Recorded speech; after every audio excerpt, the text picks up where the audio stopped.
Video में break लेना not very happy. अभी डाउनलोड करें तक ऐप। नमस्कार, मैं हूं नवजोत रंधावा। आप देख रहे हैं आज तक। राजस्थान में कांग्रेस विधायकों की बैठक खत्म हो गई है और अब बस कुछ ही देर बाद अशोक गहलोत और सचिन पायलट दोनों ही एक साझा प्रेस कॉन्फ्रेंस भी करने वाले हैं।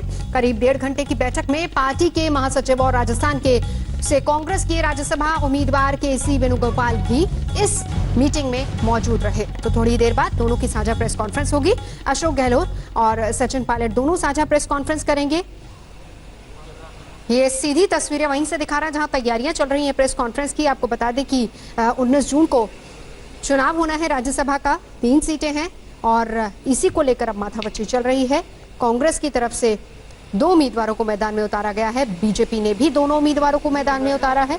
संख्या बल के हिसाब से अगर देखा जाए तो बीजेपी के पास उतना संख्या बल नहीं है कि दोनों ही उम्मीदवार जीत जाएं, लेकिन दूसरे उम्मीदवार को उतारने के पीछे जो खबरें आ रही हैं वो ये कि कहीं ना कहीं कांग्रेस के अंदर गुटबाजी है, जिसके बाद दूसरा जो उम्मीदवार कांग्रेस ने उतारा है उसके जीतने या न जीतने को लेकर संशय अभी भी बना हुआ है। तो इस तरह की कुछ सियासत पीछे चल रही है। इससे पहले अशोक गहलोत साफ कह चुके हैं कि बीजेपी का गेम प्लान है, हॉर्स ट्रेडिंग की बातचीत चल रही है, उनके विधायकों को खरीदने की कोशिश हो रही है।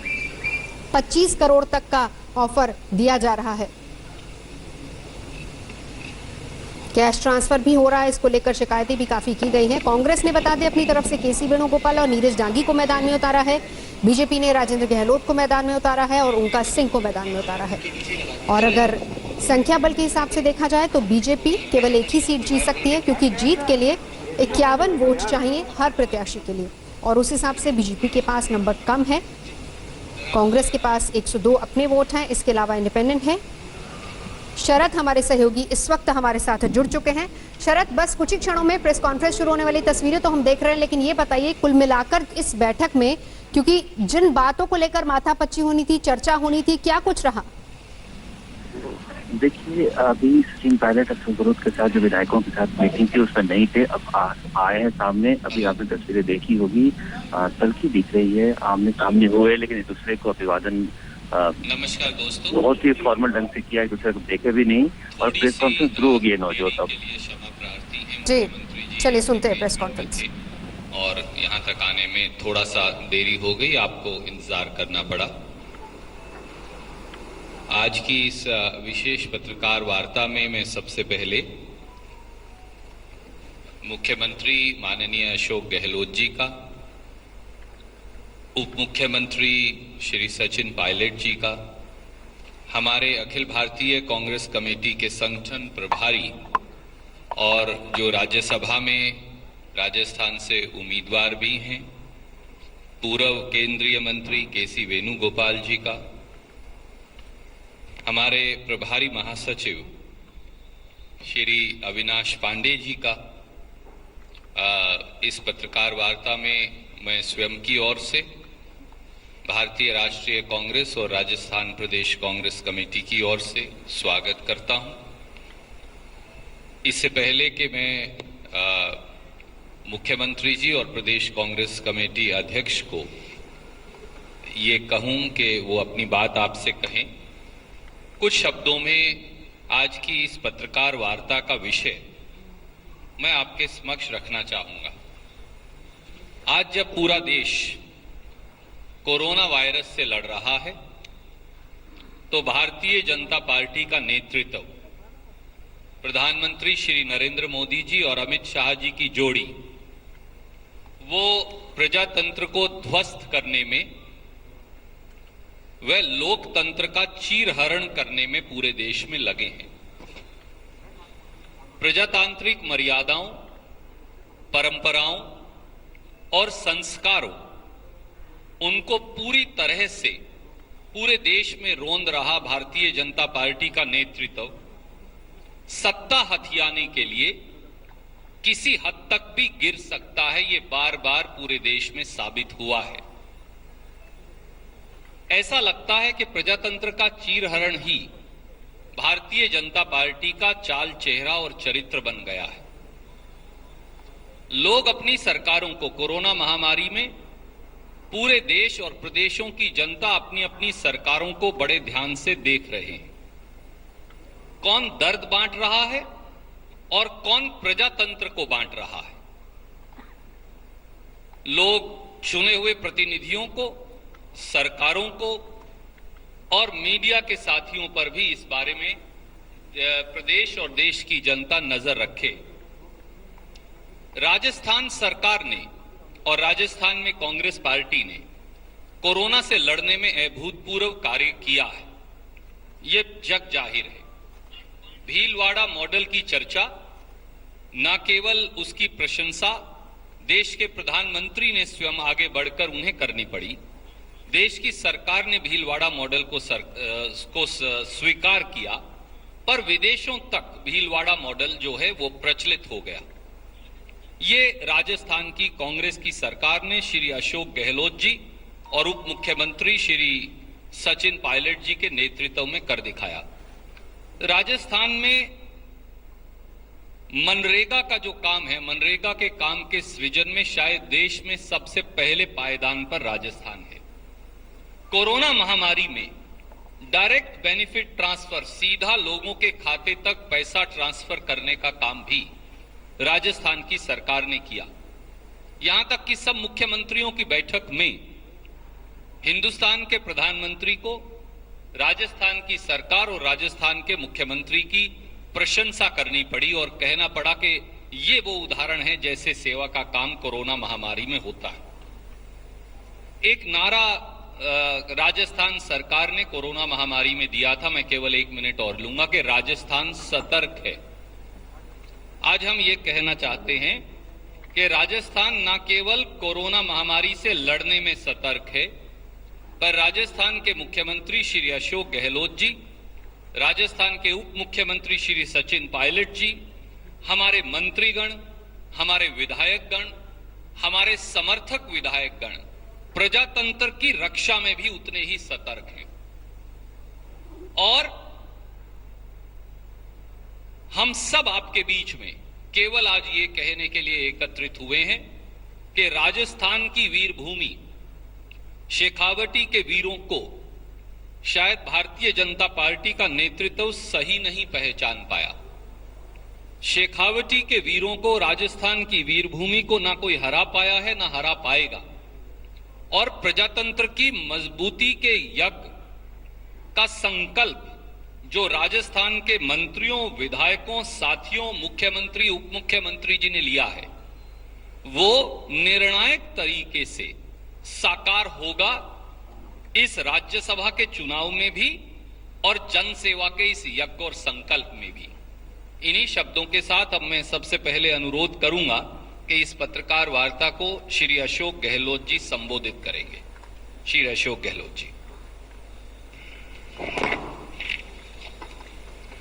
हमारे अखिल भारतीय कांग्रेस कमेटी के संगठन महामंत्री केसी वेणुगोपाल साहब, हमारे प्रभारी राजस्थान के एआईसीसी के मंत्री अविनाश पांडे जी, हमारे प्रदेश कांग्रेस के अध्यक्ष सचिन पायलट जी, हमारे ऑब्जर्वर राष्ट्रीय चीफ प्रवक्ता रणदीप सुरजेवाला जी, अन्य उपस्थित हमारे मंत्रीगण, तमाम उपस्थित पत्रकार बंधुओं, जैसा आप सबको मालूम है 19 तारीख को चुनाव है राज्यसभा के लिए। ये चुनाव 2 महीने पहले हो सकते थे, तैयारी हो गई थी, उसके बावजूद अचानक ही चुनाव को कोई बिना कारण के पोस्टपोन कर दिया गया। उस वक्त मैंने कहा था कि हॉर्स ट्रेडिंग पूरी नहीं हुई बीजेपी की, इस कारण से पोस्टपोन किया गया। गुजरात के हमारे साथी यहाँ के बैठे हुए थे, कोई कारण नहीं था। वही सामने आ गया कि जब वापस चुनाव शुरू हुए हैं तो 4 लोग वहां पर इस्तीफा दे चुके हैं गुजरात के अंदर। तो अभी जो सुरजेवाला ने बता रहे थे, इस कारण से पोस्टपोन किया गया। गुजरात के हमारे साथी यहाँ के बैठे हुए थे, कोई कारण नहीं था। वही सामने आ गया कि जब वापस चुनाव शुरू हुए हैं तो 4 लोग वहां पर इस्तीफा दे चुके हैं गुजरात के अंदर। तो अभी जो सुरजेवाला ने बता रहे थे आपको किस प्रकार डेमोक्रेसी की हत्या हो रही देश के अंदर, नरेंद्र मोदी जी हो या अमित शाह जी हो, पूरा देश जानता है दो लोग फैसले कर रहे हैं पूरे देश के अंदर, जो डेमोक्रेसी में अच्छी परंपरा नहीं है। सुरजेवाला ठीक कह रहे थे कि कौन दर्द बांट रहा है। मैं सोच रहा था कि कौन दर्द बांट रहा है, कौन दवा बांट रहा है, ये फैसला करना पड़ेगा। उनको चिंता ही नहीं कोरोना की, इसीलिए कोरोना की शुरुआत हो चुकी थी। राहुल गांधी ने 12 फरवरी को आगाह कर दिया था, उसके बावजूद भी सरकार बदली गई मध्य प्रदेश के अंदर। उसके पहले तमाशा कर चुके थे कर्नाटका के अंदर। जो षड्यंत्र करते हैं उनको बहुत टाइम लगाना पड़ता है, योजना बनानी पड़ती है, उसके अंदर लगे रहेंगे तो वो कोरोना का मुकाबला कैसे करते हैं। लगे रहे कैसे सरकार टॉपल करने में पूरी ताकत झोंक दो, पूरी ताकत झोंकी गई। तमाशा सबने देखा, वो आपके सामने। ये हालात में आज देश चल रहा है। कांग्रेस पार्टी का अपना इतिहास शानदार, कुर्बानी का, त्याग का, बलिदान का। मोदी जी कहते थे कांग्रेस मुक्त भारत बनाएंगे।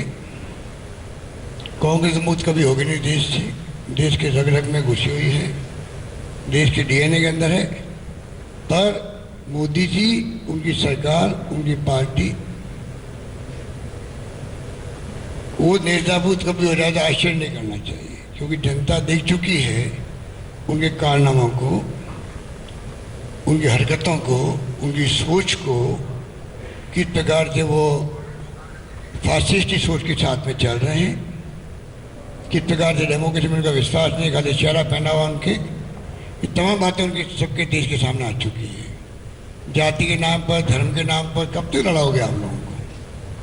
और मुझे आश्चर्य होता, अभी तो कोरोना है, जीवन बचाने का सवाल है, और जीवन बचाने के अंदर सभी धर्म, सभी जाति, सभी वर्ग, हिंदू, मुस्लिम, सिख, ईसाई, और तो और यह मैं कहना चाहूँगा तमाम बड़ी पार्टी, कोई पार्टी हो, उन सबके लोगों के, उनके सदस्यों के जीवन बचाने की बात है।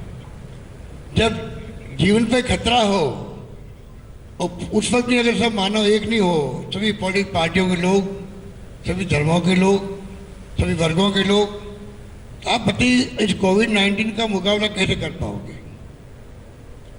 ये क्या ये सोच प्रधानमंत्री मोदी जी के दिमाग में नहीं आती है? क्या ये सोच अमित शाह जी के दिमाग में नहीं आती है? जब हमारी कांग्रेस प्रेसिडेंट सोनिया गांधी लिख चुकी थी प्रधानमंत्री जी को, हम आपके साथ खड़े हैं, विपक्षी पार्टी आपके साथ है। इसका माने है हम सब मिलके, चाहे पक्ष हो विपक्ष हो, कोई धर्म हो, कोई जाति हो, कोई वर्ग हो, सब मिलके कोरोना का मुकाबला करेंगे। सीधा लिए चलते हैं, अब सचिन पायलट प्रेस वार्ता को संबोधित कर रहे हैं। उनको जब मतदान और मतगणना होगी तो हमारे दोनों उम्मीदवार जितना बहुमत है उससे ज़्यादा मत प्राप्त कर कर संसद में जाने वाले हैं। जहाँ तक राजस्थान देश की बात है, मैं समझता हूँ रणदीप जी ने भी इस बात का जिक्र किया, मुख्यमंत्री जी ने भी कहा कि संक्रमण को रोकने के लिए जो कदम उठाए उसमें देश दुनिया ने हमारे काम को सराहा है। हमारे चिकित्सा मंत्री यहाँ रघु शर्मा जी मौजूद हैं, मिलकर चाहे क्वारंटाइन करना हो, चाहे जागरूकता फैलानी हो, sanitizers, mask, ventilators, oxygen bed, हम सब लोगों ने, केंद्र सरकार ने अभी तक राज्य सरकारों को कोई स्टेट स्पेसिफिक फंडिंग नहीं दी है। सिर्फ घोषणाएं की हैं 20 लाख करोड़, इतने लाख करोड़, लेकिन राजस्थान को या किसी अन्य प्रदेश को कोई भी आर्थिक मदद देने का काम आज तक नहीं किया। रोज प्रेस कॉन्फ्रेंस होती है वित्त मंत्री महोदया की, लेकिन एक भी राज्य को आर्थिक मदद देने का काम नहीं किया। बावजूद उसके सीमित साधनों के बाद अर्थव्यवस्था बिल्कुल 80% हमारा रेवेन्यू कम हो गया, उसके बावजूद भी हम सब लोगों ने काम किया। जैसा आप सब लोग जानते हैं 51 लाख लोग आज नरेगा में राजस्थान में काम कर रहे हैं। पूरे हिंदुस्तान में सबसे ज़्यादा श्रमिक अगर रोजगार पा रहे हैं तो राजस्थान में पा रहे हैं। तो हम लोग अपना काम लगातार कर रहे हैं, जनता काम से संतुष्ट भी है। और इस राजनीतिक घटनाक्रम में मैं समझता हूँ जो वास्तविकता है वो हम सब लोगों को 19 तारीख को देखेगी, जब दोनों हमारे उम्मीदवार भारी बहुमत के साथ जीतकर यहाँ से दिल्ली जाएंगे। और मैं समझता हूँ हमारे साथी जो आए हुए हैं, मैं सबका धन्यवाद करना चाहता हूँ। नमस्कार, मैं हूं अंजना ओम कश्यप। हमें उम्मीद है ये वीडियो आपको पसंद आया होगा। लेटेस्ट खबरों के लिए यूं ही देखते रहिए आज तक, और इस वीडियो के पसंद आने पर लाइक, शेयर एंड सब्सक्राइब करना ना भूलें।